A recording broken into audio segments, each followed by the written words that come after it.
All right, this is the second sample exam, and this would be part 2, the second question. So this is the one where the graphing calculator is not required. Well, we have a slope field here. It says the slope field of dy by dx, which is 1/16 y, bracket, y squared minus 9. So we've got this whole beastie here. Now, there's no numbers, but I'm assuming that seeing as this is 3, 1, that means this is 1, 2. I'm assuming this is 3, and this is minus 3, because they're going to be talking about y values here. Okay, so it says this differential has the slope field shown above. Y is equal to f of x is a particular solution that passes through the point 3, 1. So it goes through there. Now, if you were to actually kind of connect the lines, you kind of see the field, right? You see the family of curves. Asymptotes, this is going to be an asymptote going this way. So usually they're going to ask us to solve this differential equation, but this one doesn't, because notice it's all y's. It's only a function of y's. It's not a function of x's at all. Okay, so first off, use the tangent line to the graph of y is equal to f of x at x equal to 3 to approximate f of 3.2. Okay, now there's two different ways you can do the tangent line approximation, right? Remember, you can just use the tangent line. Y minus y1 is equal to the slope x minus x1. Or we had this other formula we developed called the tangent line approximation formula, which was this. It was f of x is f prime of c times, times x minus c, x minus c plus f of c, where c is the close value, right? This is the exact same idea. F of x is the y value, right? The other y value, y1, goes over here. That's f of the close value. M is the slope, and x minus, this is just the x value minus the close value. Okay, so in this case, f of x that I'm trying to approximate is f of 3.2. And what's close to 3.2? 3. So the close value is 3. C is 3. This means this is 3.2, and I'm talking about f prime of 3 at the close value plus f of 3. So what do we know? Do I know f of 3? Yes. When the x value is 3, the y value is 1. So this is 1. This is 3.2 minus 0.2. So here's the problem. What's f prime of 3? I need to figure out f prime of 3. Now, I don't know what the derivative, yes I do. I know dy by dx is, what was it? It was 1/16 y times y squared minus 9. In other words, it's not a function of x, it's a function of y only. And when the x value is 3, the y value is 1. So this is 1/16 times 1 minus 9. So in other words, it's 1/16 times -8. It's negative a half. So half of 0.2, which is negative 0.1 plus 1. So the approximation should be 0.9. Okay. That one's probably going to be worth 2 marks. One for using some formula like the tangent line, and one for the actually getting the answer.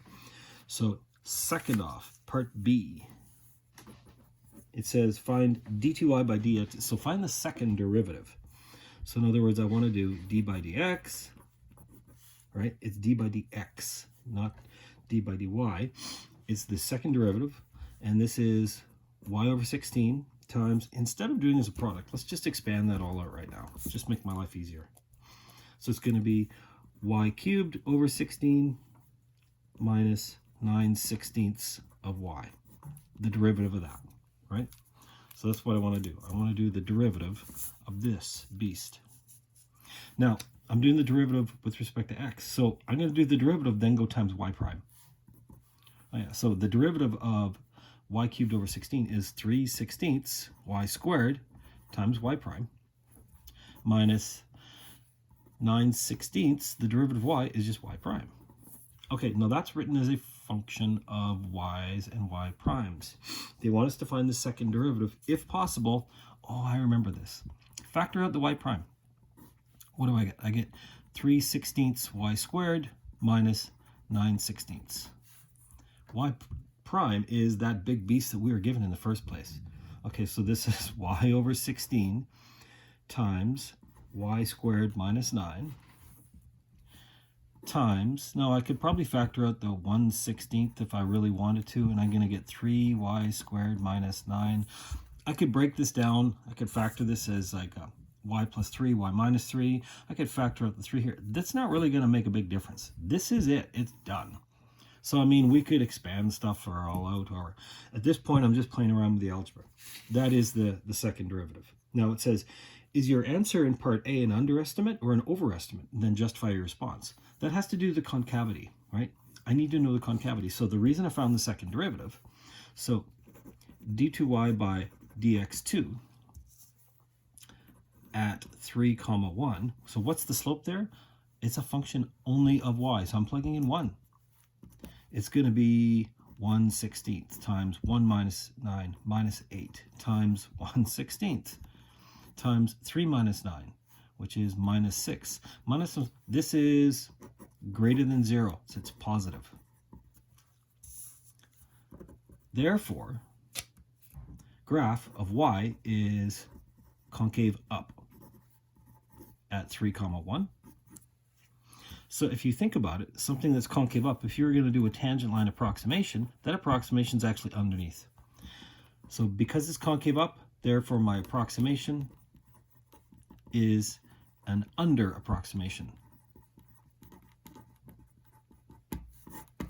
And that's my reason why, because I found the second derivative as positive, which means concave up. So it doesn't matter where I draw the tangent line, it's always going to be underneath. The other way around, it would be an over approximation, right? Okay, there's B. What's C? Okay, evaluate the limit as x approaches infinity of f of x and limit as x approaches negative infinity. So going off to the right and going off to the left. It says justify your answers. So this is a kind of confusing question. I took a look at their answers that they had because I can obviously say as I move off to the right, you can kind of see that the graph here is, yeah, everything's kind of converging on a horizontal asymptote, right? So really, C, it should be limit as x goes to infinity, f of x is going to be that horizontal asymptote, which is, remember, if this is 3, this is going to be 0. Y is equal to 0. There's my horizontal asymptote. Okay, I can see that part here. But what about these parts? These ones seem to be diverging up. As I move to the right on the graph, it didn't say it had to be in between here and here. And as I move off to the right here, these ones seem to be diverging down. So there's lots of different places it could go. I'm assuming it's going down or it couldn't going up. But if it was constrained in between here and here, eventually they would all converge upon the horizontal asymptote. So that's why they have their answer of f of x is equal to 0. There is a horizontal asymptote. Y is equal to 0. That's as I'm moving off to the right. What about moving off to the left? Limit as x approaches negative infinity. Well, as I'm moving off to the left this way, I can see that these ones, oh, yeah, this has got a horizontal asymptote as well, right? These ones, if you're going to be moving these down. So this is the slope field, but if I kind of connect the dots, you can kind of see the family of curves. That is the solution y. So I'm assuming this was 3. So that's why they have limit as x approaches negative infinity of the function is positive 3, because it's got a horizontal asymptote, y equal to 3. That's assuming I'm starting up here. What if I was starting down here? These seem to be approaching negative 3, right? Same thing here, if I was coming from below. So I think that this one should be positive 3 or negative 3. I think it should be plus or minus 3, because it depends upon where you start. If you started here, all right, you're going to get pulled into the horizontal asymptote here. You're not going to go up there. Anything that's above the x-axis, I would assume, is going to be pulled into this horizontal asymptote. And anything below would be pulled into this horizontal asymptote.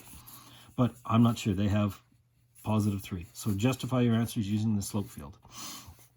I don't really know how a better way of explaining that one. And I'm assuming these are, well, that's what they have. Now it says, which initial conditions y of 0 is equal to k lead to a particular solution that are increasing as x approaches infinity? X approaches infinity means to the right-hand side, okay? Justify your answer. So y of 0 is equal to k. Hang on, this means y of 0. That means when the x value is 0. X value is 0 means the y-axis, okay? So we're looking at this part of the graph. And remember, I want to eventually go off to the right. And it says y of 0 is equal to k. K is a constant, it's a number. So in other words, what is the y value on the y-axis that leads to particular solutions that are increasing. What do you mean? If I start here, now let's get back on there. If I start here and I start moving off to the right, I know this is going to be going towards there. What if I started here? It's going to be decreasing. What if I started here? It's going to be decreasing. If I started above 3, the graph is going to be increasing. That's what I'm looking for. So I'm looking for k values that have to be above 3, because if it's underneath 3, if it's less than 3, these are going to be decreasing. They're going to get pulled into here. So y of 0 is equal to k. If k is greater than 3, then I end up with solutions that are increasing. Fx is increasing as x approaches infinity. That means going to the right. So values that are above 3, these ones would be increasing. I can kind of see that from the graph. Here they'd be below. What about between 3 and 0? Yeah, if I started here, see, that's increasing, that's increasing, that's increasing. These ones are going to be decreasing. It's not what I want. I want increasing. So k value could also be between -3 and 0. And k value could be in between -3 and 0. Remember, in between is always written this way. Or you could say k is an element of, well, and round brackets, I don't want to include 0 to 3. No, that's wrong, isn't it? That's 0 and above. I want to go from -3 to 0. I need to say -3 to 0. You can write it either way. K is an element of this interval, or k is in between -3 and 0. For f of x is increasing as x approaches infinity. Okay, once again, that was a really difficult question. Good luck with these.